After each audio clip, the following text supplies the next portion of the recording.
हैं? आशा करता हूँ कि बहुत अच्छे होंगे और जैसे कि आपको पता है RRB NTPC under graduate level का एग्ज़ाम जो है आज 13 जो है 13 जो है जून के समाप्त हो चुके हैं और कल जिनका भी पेपर है 14 जून को जैसे मैंने आप लोगों से कहा था कि जैसे ही आपके पेपर समाप्त होते हैं तीनों ही शिफ्ट के तो उसके बाद से हम आपके स्पेशल क्लास लाएँगे और जिन टॉपिकों से आज जो है 13 जून के पेपर पूछे गए हैं, जिन-जिन टॉपिकों से और जिस तरीके से प्रश्न पूछे गए हैं, जहाँ से पूछे गए हैं, हम उन टॉपिकों को बिल्कुल क्लियर कर लेंगे, ठीक है?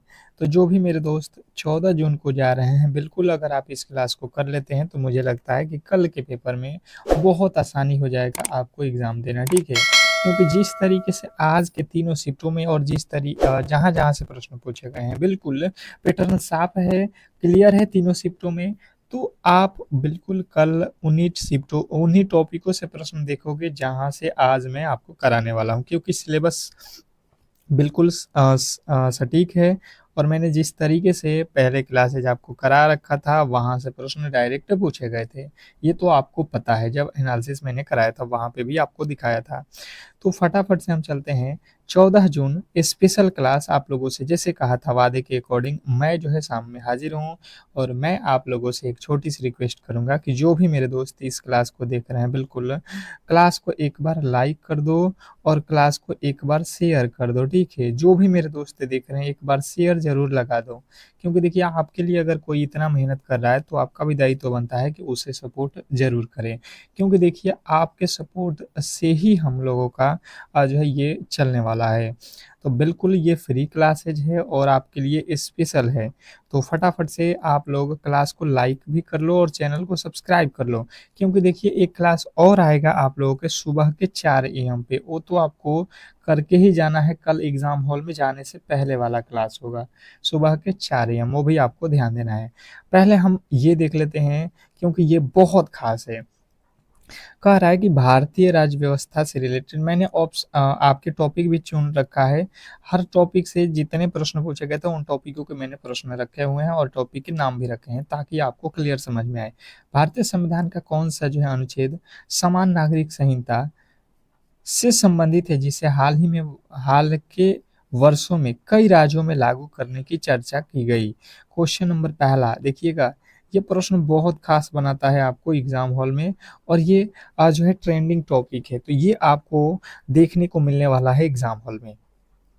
तो जो भी मेरे दोस्त बताएंगे कि भारतीय संविधान का कौन सा अनुच्छेद समान नागरिक संहिता से संबंधित है, तो आपके आर्टिकल जो है 44 है, ऑप्शन नंबर बी जो है आपके बिल्कुल राइट उत्तर है। गलती नहीं करोगे, मुझे लगता है आसानी से आप बना के आओगे अगर आप इस क्लास को एक बार सनसनी नज़रों से भी देख लेते हो आज, तो कल आप बहुत बहुत जो है बड़ा बेनिफिट पाने वाले हो। नेक्स्ट प्रश्न आपके सामने है, देखिएगा विज्ञान का प्रश्न है कि जो है न्यूटन की गति के नियमों के अनुसार रॉकेट का अंतरिक्ष में प्रक्षेपण किस सिद्धांत पर कार्य करता है? क्वेश्चन नंबर 2 दूसरे नंबर प्रश्न के जो राइट उत्तर है बताने की कोशिश करोगे सभी लोग। क्वेश्चन नंबर 2 न्यूटन की गति के नियमों के अनुसार रॉकेट का जो है अंतरिक्ष में प्रक्षेपण करना किस सिद्धांत पर कार्य करता है? तो जो भी मेरे दोस्त बता रहे हैं यहाँ पे न्यूटन का गति का तीसरा नियम और संवेग संरक्षण, बिल्कुल आपके राइट उत्तर है। न्यूटन के गति के तीसरे नियम और संवेग संरक्षण, ये आपको याद रखना है। नेक्स्ट प्रश्न आपके सामने कह रहा है यहाँ पे तीसरा नंबर इतिहास से रिलेटेड प्रश्न। देखिए हर एक टॉपिक जहाँ जहाँ से प्रश्न पूछा गया था मैंने उठा के रखा हुआ है, ठीक है? यही खास है इस क्लास का, तो ये क्लास से प्रश्न तो आएंगे ही आएंगे, जैसे कि आपको आज का पेपर बना हुआ है वैसा ही तो कल के आएगा, उन्हीं टॉपिकों से आएगा। तो ये फायदे आपको मिलने वाले हैं। वर्ष 1916 के प्रसिद्ध जो है लखनऊ समझौते की मुख्य जो है विशेषता क्या थी? क्वेश्चन आपके सामने है। तीसरे नंबर प्रश्न के राइट उत्तर जो भी मेरे दोस्त यहाँ पे बता रहे हैं कि जो है कांग्रेस के नरम दल और गरम दल का जो है पुनर्मिलन तथा कांग्रेस लीग समझौता, ये आप कह सकते हो। ऑप्शन नंबर बी जो है आपका बिल्कुल राइट उत्तर है। नेक्स्ट प्रश्न की ओर चलेंगे और अगला प्रश्न आपके सामने है क्वेश्चन नंबर 4 भूगोल से रिलेटेड है कि मरियाना गर्त जो विश्व का सबसे गहरा समुद्री गर्त है किस महासागर में स्थित है? Question number 4। चौथे नंबर प्रश्न के जो राइट उत्तर है बताने की कोशिश करोगे सभी लोग। मरियाना गर्त जो विश्व का सबसे जो है गहरा समुद्री गर्त है किस महासागर में स्थित है? क्वेश्चन नंबर चौथे के जो राइट उत्तर है जिन्होंने बताया है यहाँ पे कि जो है प्रशांत महासागर, उनके बिल्कुल राइट उत्तर है जिन्होंने ऑप्शन नंबर सी को चुन रखा है। नेक्स्ट प्रश्न की ओर चलेंगे और अगला प्रश्न आपके सामने देखिए गणित से रिलेटेड प्रश्न है आपके सामने। कह रहा है कि बीजगणित से रिलेटेड प्रश्न, यदि x प्लस 1/x बराबर 5 तो x square plus 1/x square का मान ज्ञात कीजिए। इस टाइप के आज दोनों ही शिफ्टों में प्रश्न पूछा गया था, ठीक है। दो शिफ्टों में इस तरीके का एक एक प्रश्न पूछा गया था, अर्थात कल के भी शिफ्ट में ये प्रश्न आपको देखने को मिलेगा इस टाइप के, तो आप तैयार रहोगे। देखिए बिल्कुल आसान है इस प्रश्न को सॉल्व करना, आपको थोड़े से ध्यानपूर्वक यहाँ पे देखना है कि जो है जब भी इस तरीके से दे x प्लस 1/x बराबर कुछ दिया हो तो आपसे x square plus 1/x square पूछे या क्यूब वाला पूछे तो आपको फॉर्मूला याद रखना है। जब स्क्वायर वाला पूछेगा तो यहाँ पे ए स्क्वायर माइनस का होता है फॉर्मूला 2, ए स्क्वायर मतलब ए का वैल्यू यहाँ पे 5 होता है और माइनस कर देना है 2, 5 का स्क्वायर 25 और माइनस में कर दोगे 2 तो बराबर में मिल जाएंगे आपके 23। अगर आपने ऑप्शन नंबर बी को चुन रखा था तो बिल्कुल आपके राइट उत्तर थे, इसमें कहीं से किसी तरीके की गलती नहीं करना है आप लोगों को। नेक्स्ट प्रश्न आपके सामने है और मैं फिर से कह रहा हूँ कि अगर आपको लगता है कि आपके लिए हमने मेहनत कर रखा है, ठीक है, अगर आपको लगता है तो आप इस क्लास को बिल्कुल लाइक करके चैनल को सब्सक्राइब जरूर कर लो, क्योंकि कल जिनका भी पेपर है 14 जून को मैं आपके लिए स्पेशल जो है 4 AM पे आपसे मिलूंगा। सुबह के 4 AM वाली क्लास आप किसी भी एंगल से मिस मत करना, जो भी मेरे दोस्त कल जाने वाले हैं। तो अभी से आप क्लास को लाइक करके चैनल को सब्सक्राइब करके रखो ताकि उस क्लास की नोटिफिकेशन आप तक पहुंचे, ठीक है। सुबह के 4 AM। अब देखिएगा यहाँ पे कह रहा है कि कोई धनराशि चक्रवृद्धि ब्याज पर 3 वर्षों में स्वयं की दुगुनी हो जाती है, तो समान ब्याज दर पर वह राशि कितने वर्षों में स्वयं की 8 गुनी होगी? बताइएगा। क्वेश्चन नंबर 6 बहुत बहुत इंपॉर्टेंट है, सॉल्व करने की कोशिश कीजिए सभी लोग। तो हम देख रहे हैं कि हमारे पास समय है 3 ईयर और यहाँ पे जो है आपके क्या हो रहा है, 2 गुना हो रहा है, ठीक है। 2 गुना जो है यहाँ पे वैल्यू हो जा रहा है, अर्थात अब यहाँ पे कह रहा है कि अगर समान ब्याज दर पर वह राशि कितने वर्षों में स्वयं की 8 गुना हो जाएगी। तो मैंने आपको बताया 2 गुना का मतलब क्या होता है, 2 गुना का मतलब 2 के पावर 1 लिखो तो आपको 2 गुना ही होगा, फिर उसके आगे चलोगे तो 2 के पावर 2 होगा तो ये हो जाएगा 4 गुना, उसके बाद से 2 के पावर 3 करेंगे अगर हम लोग तो ये हो जाएगा 8 गुना, यहाँ पे गुना होता है। देखिए सबसे पावर पहले एक रखेंगे, पावर बढ़ता रहेगा, फिर 2 फिर 3 और इधर क्या होता है इसके पहाड़े पढ़ा जाता है, जो यहाँ पे ईयर दिया रहेगा उसका पहाड़ा आप पढ़ लेना। तो आप देख लो ये होने में कितना समय लग रहा है, अगर 8 गुना कहेगा तो आपको 9 वर्ष लगेगा, अगर 4 गुना कहेगा तो 6 वर्ष लगेगा। मतलब आपको क्लियर जो है ध्यान में रखना है, इधर पहाड़ा पढ़ना है और इधर घात बढ़ाना है, ठीक है। घात और जो है यहाँ पे पहाड़ा का जो है लॉजिक अगर याद है तो आप आसानी से इस प्रश्न को सोल्व कर सकते हो। नेक्स्ट प्रश्न आपके सामने देखिएगा, लाभ और हानि से रिलेटेड प्रश्न है।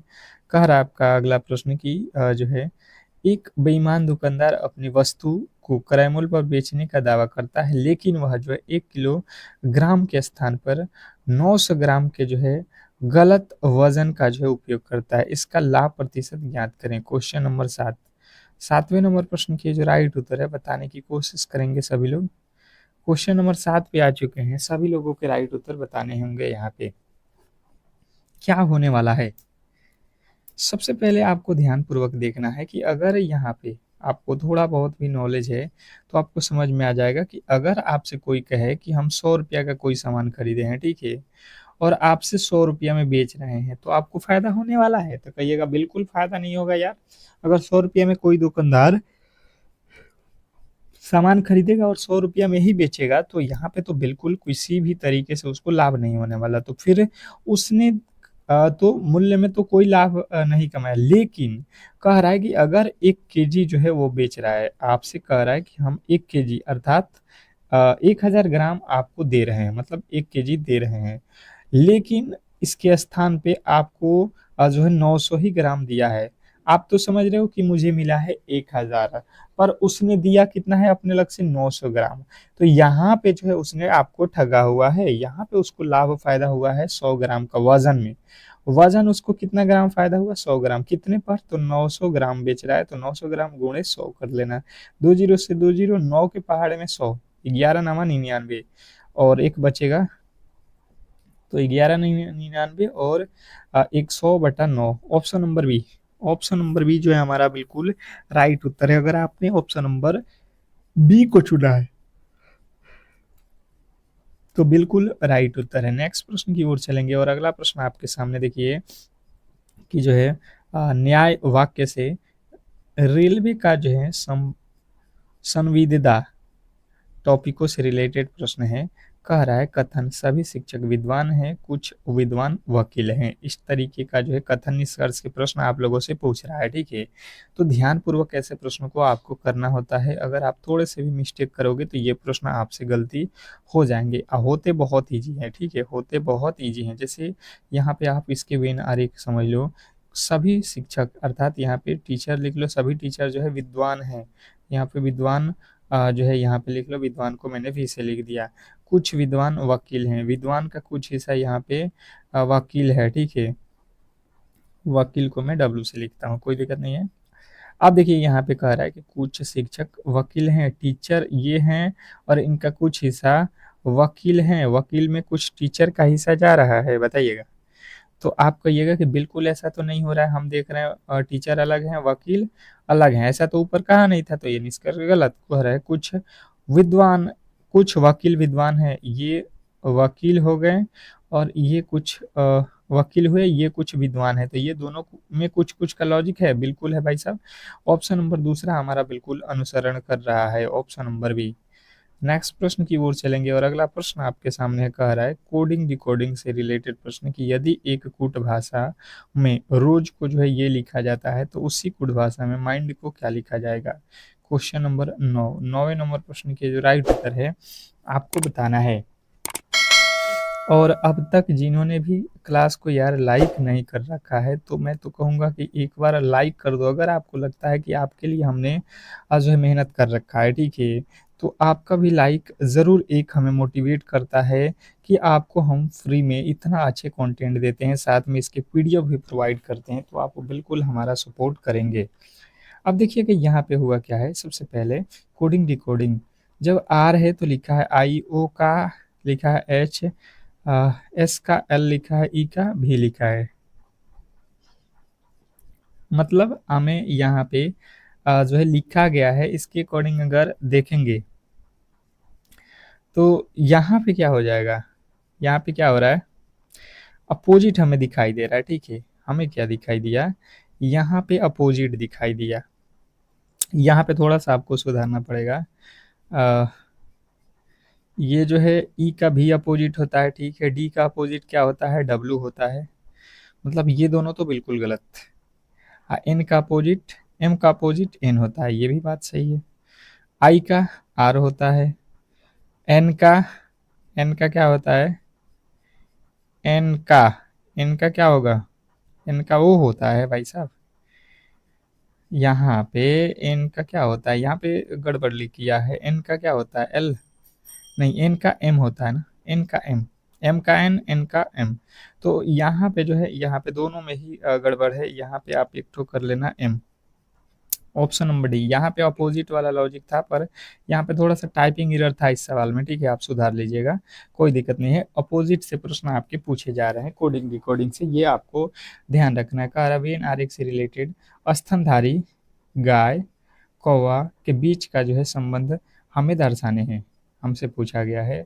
वेन आरेख में स्तनधारी गाय और कौवा, तो जब वेन आरेख बनाएंगे तो क्या हो जाएगा, सबसे पहले आप देखो ये हो जाएंगे, अगर हम मान के चलते हो स्तनधारी, ठीक है, स्तनधारी हो गया, और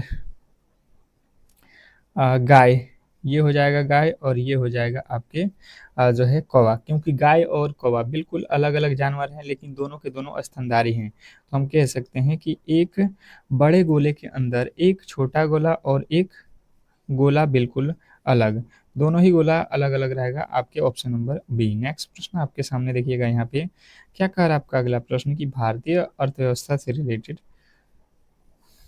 राज्य व्यवस्था से रिलेटेड भारतीय संविधान का कौन सा जो है अनुच्छेद भारत के राष्ट्रपति को अध्यादेश जारी करने का शक्ति प्रदान करता है जब संसद का सत्र न चल रहा हो? Question number 11। 11वें नंबर प्रश्न के जो राइट उत्तर है बताने की कोशिश करोगे सभी लोग कि क्या होने वाला है। हम क्वेश्चन नंबर 11 पे आ चुके हैं और सभी लोग 11वें नंबर प्रश्न के राइट उत्तर बताने की कोशिश कीजिए। इसने कहा है कि भारतीय संविधान का कौन सा जो है अनुच्छेद है जो भारत के राष्ट्रपति को अध्यादेश जारी करने का जो है शक्ति प्रदान करता है। तो जो भी मेरे दोस्त बता रहे हैं यहाँ पे अनुच्छेद 123 ऑप्शन नंबर सी उनके बिल्कुल राइट उत्तर है। याद रखते चलो आप बेहतर तरीके से। नेक्स्ट प्रश्न आपके सामने है यहाँ पे, आधुनिक आवर्त सारणी में अक्रिय गैसों को किस समूह में रखा गया है? क्वेश्चन नंबर जो है 12वें नंबर प्रश्न के राइट उत्तर बताएंगे कि अक्रिय गैसों को, जो अक्रिय गैस हैं ये किस समूह में रहते हैं, किस समूह में रखे गए हैं, ये हमें बताना है। क्वेश्चन नंबर 12, तो इसको हम बोलते हैं समूह 18 या शून्य समूह। ये दोनों ही आप के ऑप्शन में अगर कहीं पे भी दिखाई देता है तो आप इसे लगा के आगे बढ़ जाना, ऑप्शन नंबर सी। जो भी मेरे दोस्त बता रहे हैं उनके बिल्कुल राइट उत्तर है। नेक्स्ट प्रश्न की ओर चलेंगे और अगला प्रश्न आपके सामने कह रहा है यहाँ पे कि जो है प्रसिद्ध कंधाधारी महादेव मंदिर जो कि खजुराहो के मंदिरों में सबसे विशाल है का निर्माण किस वंश के शासकों द्वारा कराया गया था?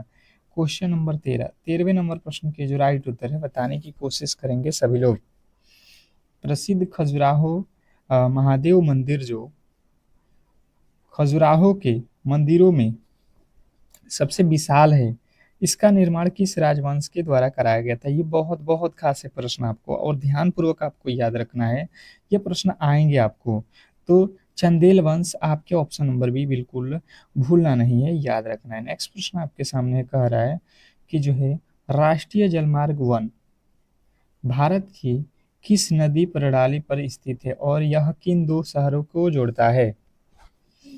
राष्ट्रीय जलमार्ग 1 भारत की किस नदी प्रणाली पर जो है स्थित है और यह किन दो जो है शहरों को जोड़ता है, ये हमें बताना है। Question number 14। 14वें नंबर प्रश्न के जो राइट उत्तर है बताने की कोशिश करेंगे सभी लोग। क्वेश्चन नंबर 14 के जो भी मेरे दोस्त राइट उत्तर बता रहे हैं यहाँ पे, गंगा भागीरथी हुगली नदी बिल्कुल राइट उत्तर है, option number B. Ganga Bhagirathi Hooghly नदी आपके बिल्कुल राइट उत्तर है। नेक्स्ट प्रश्न आपके सामने है, कह रहा है कि जो है यदि किसी वस्तु का वेग दोगुना कर दिया जाए तो उसकी गतिज ऊर्जा पर क्या प्रभाव पड़ेगा? यदि किसी वस्तु का वेग दोगुना कर दिया जाए तो उसकी गतिज ऊर्जा पर क्या प्रभाव पड़ेगा? क्वेश्चन नंबर 15 बताइएगा सभी लोग। क्वेश्चन नंबर 15 के जो राइट उत्तर है जो भी मेरे दोस्त बता रहे हैं 4 गुनी हो जाएगी, ऑप्शन नंबर सी जो है आपके बिल्कुल राइट उत्तर है। नेक्स्ट प्रश्न आपके सामने है, कह रहा है कि जो है भारत में जीएसटी को किस संविधान संशोधन अधिनियम के तहत पूरे देश में लागू किया गया था? क्वेश्चन नंबर 16वें नंबर प्रश्न के जो राइट उत्तर है बताने की कोशिश करोगे सभी लोग। भारत में जो जीएसटी है ये किस संविधान संशोधन के द्वारा जो है पूरे भारत में लागू किया गया था? क्वेश्चन नंबर 16वें नंबर प्रश्न के जो राइट उत्तर है जो भी मेरे दोस्त बता रहे हैं 101 संविधान संशोधन 101वां बिल्कुल आपके राइट उत्तर है, ऑप्शन नंबर बी। जिन्होंने बी को चुन रखा है उनके बिल्कुल राइट उत्तर है। नेक्स्ट प्रश्न आपके सामने है, मानव शरीर में ऑक्सीजन का परिवहन मुख्य रूप से रक्त में उपस्थित किस प्रोटीन के माध्यम से होता है? क्वेश्चन आपके सामने है 17 और मैं फिर कह रहा हूं कि जो भी मेरे दोस्त इस क्लास को लाइक नहीं किए हैं तो बिल्कुल लाइक कर लो और आगामी दिनों में किसी भी दिन अगर आपका एग्जाम है तो आपके लिए खास होने वाला है इस चैनल पे। और जिनका पेपर कल 14 तारीख को है, तो सुबह के 4 AM पे आप हमसे इसी चैनल पे जुड़ना ना भूलिएगा। एग्ज़ाम हॉल में जाने से पहले आपको रामबाण प्रश्नों के साथ हम सुबह में हाज़िर होंगे और उसको एक बार भी अगर आप सनसनी नज़रों से करके जाओगे, तो मुझे लगता है कि बहुत बड़ा स्कोर करने वाले हो। तो मैं कहूँगा कि एक बार जाने से पहले उस क्लास को देख कर ही जाना। तो जिन्होंने बताया हीमोग्लोबिन, ऑप्शन नंबर बी आपके बिल्कुल राइट उत्तर है। नेक्स्ट प्रश्न आपके सामने है, कांग्रेस के किस एकमात्र जो है अधिवेशन की अध्यक्षता महात्मा गांधी द्वारा वर्ष 1924 में की गई थी। क्वेश्चन नंबर 18 में पूछा गया है कि जो है कांग्रेस के किस एकमात्र अधिवेशन की अध्यक्षता महात्मा गांधी द्वारा जो है वर्ष 1924 में की गई थी। क्वेश्चन नंबर 18, 18वें नंबर प्रश्न की जो राइट उत्तर है बताने की कोशिश करेंगे सभी लोग। क्वेश्चन नंबर 18, जो भी मेरे दोस्त यहाँ पे बता रहे हैं बेलगाम अधिवेशन, ऑप्शन नंबर बी आप लोगों का बिल्कुल राइट उत्तर है। जिन्होंने बेलगाम अधिवेशन बताया है ऑप्शन नंबर बी।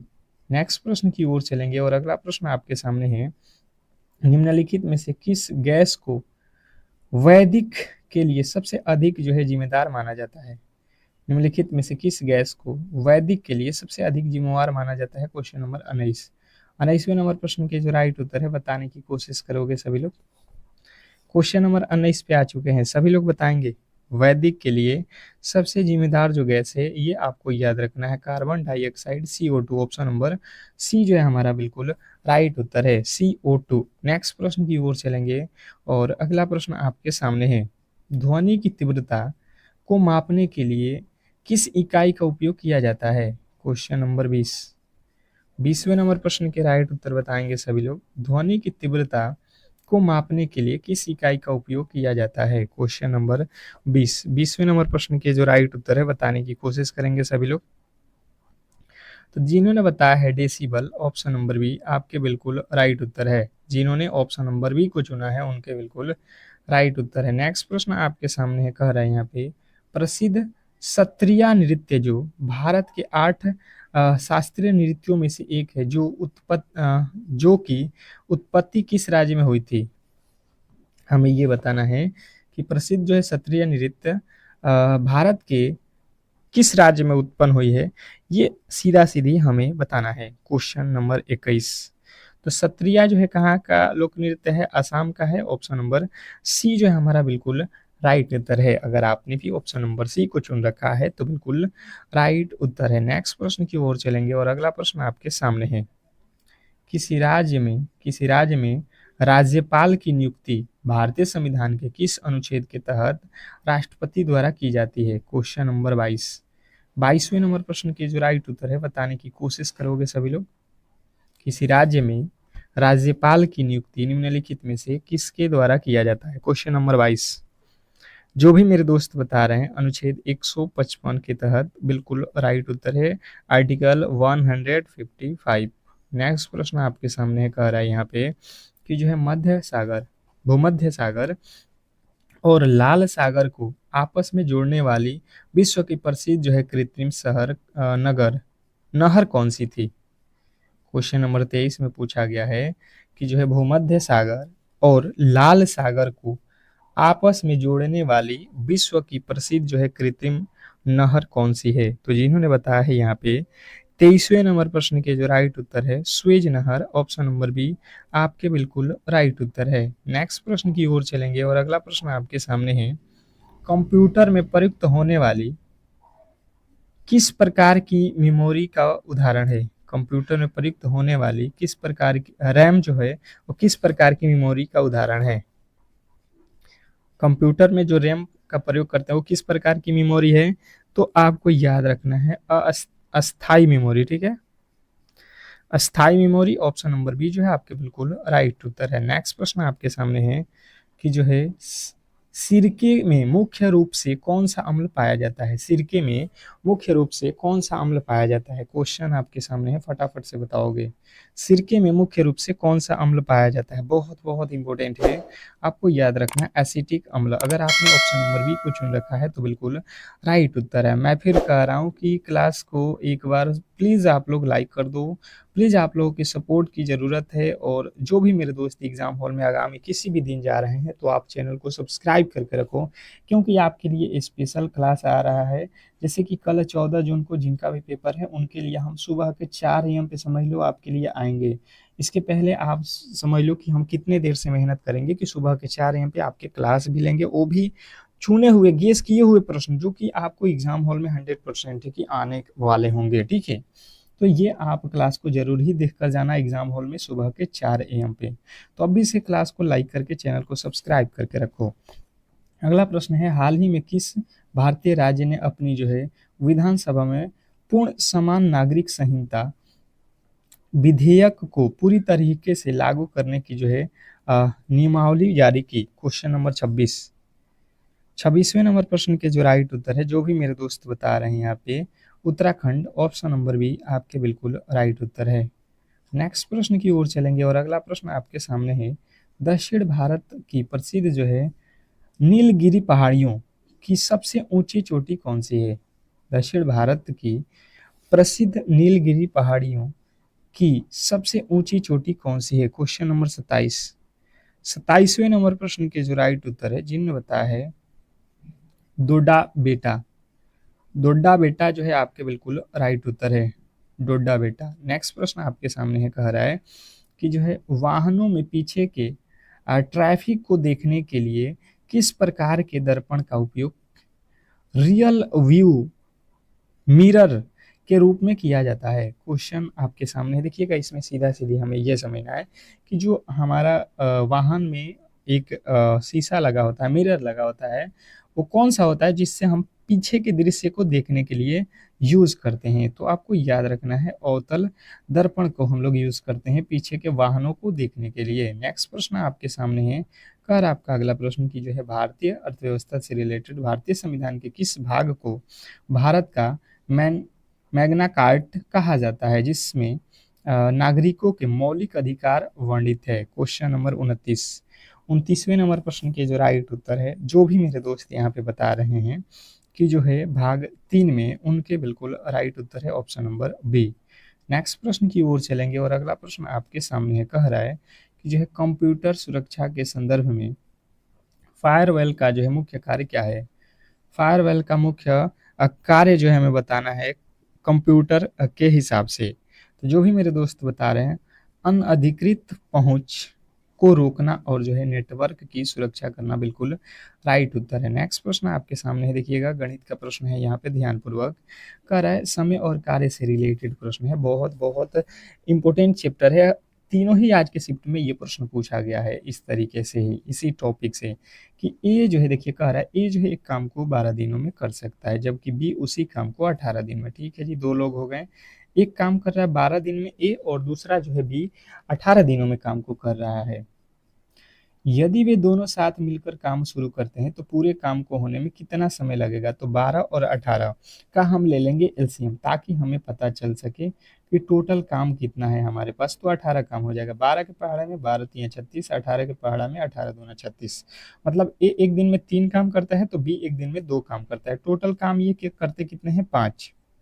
और टोटल काम हमारे पास है 36, तो ये एक दिन में 5 काम करेंगे, तो 5 सत्ते 35, 5 सत्ते 35 और एक बच जाएगा शेष, तो ये 7.1/5 जो है दिन लगेंगे। नेक्स्ट प्रश्न आपके सामने कह रहा है, यदि tan थीटा बराबर 4/3 तो sine theta plus cos theta का मान आपको बताना है। तो आपने अगर क्लास 10th में पढ़ रखा है त्रिकोणमिति, तो आप इसे आसानी से कर लोगे। नहीं पढ़ रखा है तो आपको इस प्रश्न में भी तकलीफ हुआ होगा, क्योंकि त्रिकोणमिति से एक प्रश्न हर एक शिफ्ट में दिया जा रहा है।